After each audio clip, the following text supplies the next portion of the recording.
জুতোর মালা গলার দিয়ে সারা বগুড়া, হ্যাঁ, ঢাকা শহর বাংলাদেশ কান ধরে উঠবস করে আমি বাংলাদেশে আমি একবার ইয়ে দিয়ে দাম, আমি বাংলাদেশ আর ঢুকবো না। আমার এগুলো একজন আমার সামনে আসে, তোকে সব করে জবাব গেলো। একটা লোক আমার পাশে থাকতে তোরা আমার সামনে আসিস না। তারপর দেখেন আমি এই কথা ওর ভাই বললাম। তারপরে রিয়ামণি কিন্তু ফোন দিল না, রিয়ামণির বোন আমাকে ফোন দিল না। আচ্ছা, রিয়ামণির বাবা, রিয়ামণির মা, তার বোনতে একটা লোক সেই পরিবারে কিন্তু কেউ খবরটা নিল না। আসসালামু আলাইকুম। আবারও নতুন একটা ভিডিও নিয়ে আসলাম। তো ভিডিওর শুরুতে কিছু আংশিক অংশ দেখালাম, বিস্তারিত দেখতে থাকুন আর দয়া করে আমার চ্যানেলটি সাবস্ক্রাইব করে দিয়ে আমার পাশে থাকবেন। তো দেখতে থাকুন ভিডিওটি, আমি আর কথা বাড়াবো না। জুতোর মালা গলার দিয়ে সারা বগুড়া, হ্যাঁ, ঢাকা শহর বাংলাদেশ কান ধরে উঠবস করে আমি বাংলাদেশে আমি একবার ইয়ে দিয়ে দাম, আমি বাংলাদেশ আর ঢুকবো না। আমার এগুলো একজন আমার সামনে আসে, তোকে সব করে জবাব গেলো। একটা লোক আমার পাশে থাকতে তোরা আমার সামনে আসিস না। তারপর দেখেন আমি এই কথা ওর ভাই বললাম। তারপরে রিয়ামণি কিন্তু ফোন দিল না, রিয়ামণির বোন আমাকে ফোন দিল না।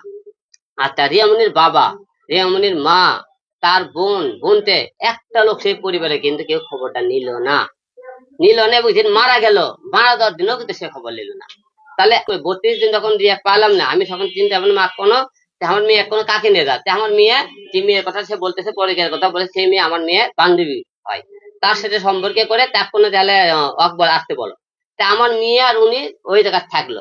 আমার কথা রিয়া বলছে, আমি তোমার লিগেল বউ, তুমি তো লিগেল বউ হও আমার, আমার তো পরকীয়া মেয়ে গুলো ওখানে দেখো, সেই পরকীয়া মেয়েরা তুমি ওখান থেকে বের করে দিলে না কেন? তুমি বলবা তুমি হলে তো পরকীয়া করছে এই তো এই মেয়ে তুমি কে? তুমি আমার স্বামীর কাছে কেন? তুমি লিগেল বউ হলে পরকীয়া বউ তোমরা এখানে রাখলা কেন? তুমি ওখান থেকে বের করে দেবা, তোর জোরটা বেশি। সে কিন্তু ওখান থেকে জোর করে বের করে দেয়নি। একটা মেয়ে যখন একটা লোকের কাছ থেকে জীবনটা চলে যাবে, তখন তো যে কোনো একটা জোর বার করতে পারে। ছেলেকে একটা তো তার চরিত্র খারাপ, তাকে মনে করেন হলে মনে করেন নষ্টমী করে, এই সময় পরকীয়া করে, এছাড়া কিন্তু দ্বিতীয় কোনো বলতে পারে না। আমি আজকে আপনার সামনে একটা কথা বলতে চাই, এইরকম মেয়ের সাথে আমি কার সাথে সংসার করবো? তার ফ্যামিলির একটা লোক বলতে খবর না, যে মেয়েকে আমি সংসার করবো তার ফ্যামিলি দেখে আমি বিয়ে করতে, সেই মেয়ে দেখে ধরে বিয়ে করে, সেই মেয়েই তো কিছু হলে মানে অন্য পর পুরুষরা কাজ করে। তাহলে আপনারা বলেন, এইরকম মেয়ের সাথে আমি আমার জীবন থেকে 3টে মেয়ে গেল। আমি যে কথাগুলো বলছি, এই কথাগুলো একটা তো মিথ্যা হয়, আপনার বগুড়া যাবেন, এই প্রতিটা মেয়ে মনে করেন তাদেরকে ধরবেন, বলবেন আর কি, মুসলমান থাকে তারকে কোরআন শরীফে হাত দেখবো আলম, যে কথাগুলো কিন্তু আমার বাবা মনে 10 দিন আইসিতে যখন ছিল, থাকার পরে সেই একদিনও যায়নি। না দেয়া করলে কি দেখে আমি দেখতেছি যে বিভিন্ন জায়গার থেকে মিউজিক ভিডিও বানাইতেছে, কিন্তু বাবা যেদিন মারা যায় সেদিন মনে করেন মিউজিক ভিডিও বানায়। সবচেয়ে আরেকটা দুঃখের বিষয় দেখেন, যেদিন আমার বাবা মারা গেল, তার বোন মায়ামণি রাত বাজে 12:15, আমার বাবার লাশ আমি অ্যাম্বুলেন্স করে বগুড়া নিয়ে যাইতেছি। ওর ভাই আর উনি দেখি লাইভে এসে গান করতেছে ইউটিউব চ্যানেলে, বলছে আমার বোন এখন মায়ামণি গান করবে। ওর ভাই বলতেছে দেখি একটু করে মায়ামণি গান করছে। কত বড় মনে করেন নিম্নমানের লোক। আমার বাবা হসপিটালে সে মনে করেন গেল না। আমার বাবা যেদিন মারা যায়, সে ওর ভাইয়ের দিয়ে ফোন করাইছে। ওর ভাই মনে করে যে আমার কথা, আমার ভাই দেয় টাকা থেকে নিয়ে বগুড়া থেকে নিয়ে, ওর ভাই হলো যে আমার গাড়ির ড্রাইভার। আমি আমার আত্মীয় মধ্যে ওকে ধর্ম না তাহলে, কারণ সে ড্রাইভার হিসেবে আমাকে ফোন দিয়েছে, যেহেতু মারা গেছে সেই জন্য রিয়ামণি ফোন দেয়নি আমাকে। যে আমাকে ওর ভাই ফোন দিয়ে করছে যে আলম ভাই, আলম ভাই তাই বলে মারা গেছে। আমি কোনো আমি কোনো তাহলে তাহলে আসতে আমি তোরা।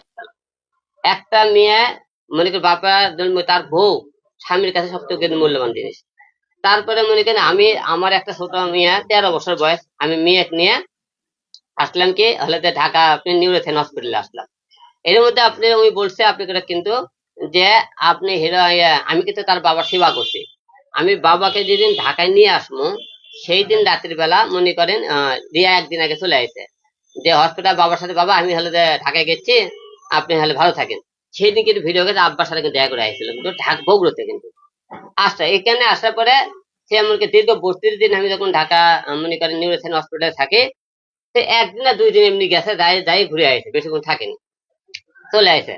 এবং আপনারা অনেকেই বলেন যে ছেলেদের চরিত্রটা, আমার চরিত্রটা। তারপরে আপনারা কি বলছেন, হিরো আলম পরকীয়া কাজে মানে কি কথা আপনি আমি ওই জায়গাতে এই কারণে জানি সে পরকীয়া করছে একটা মেয়ের সাথে। আমার কথা আমি পরকীয়া কি বলতে আপনারা কি বলতে আমি জানি না। আমি পরকীয়া যে বলতে একটা কথা বুঝতে চাই, যে আমাকে রিয়ামণিতে কোনো বেডে কি কোনো বাসায় কি কোনো জায়গায় আমার কোনো মেয়ে অবস্থায় যদি অশ্লীল কাজে কোনো জায়গায় ওই মেয়ে সকাল দেখতে পারতো, তাহলে বললাম না আমি পরকীয়া করছি। আমার বাবা যে মনে করেন রক্ত লাগবে, আমি ফেসবুকে স্ট্যাটাসে অনেক কটা মেয়ে ছেলে আছে আমার বাবা রক্ত দিয়ে গেল, সেই মেয়েরা কি সবাই আমার গার্লফ্রেন্ড ছিল যে যারা রক্ত দিয়ে গেল? তো ওই জায়গায় যখন 1 মাস অভিযোগগুলো মিথ্যাগুলো হয়, আমি কথা বলতে একটা মিথ্যে হয়ে থাকে, আমি 3 বছর আমার জীবনে কেন আসলো, কি কারণ চলে গেল, এই কথা আমি আপনাকে বললাম। আর আমরা আজকে যেহেতু আজকে কথাবার্তা বলতেছি, আমি আজকে ঢাকায় এসেছি, যে এমনি কাগজ আজকে বিকেলের মধ্যে পাঠাতে পারে, কালকে পেয়ে যেতে পারে। ধন্যবাদ ভিডিওটি দেখার জন্য। দয়া করে আমার চ্যানেলটি সাবস্ক্রাইব করে দিয়ে আমার পাশে থাকবে।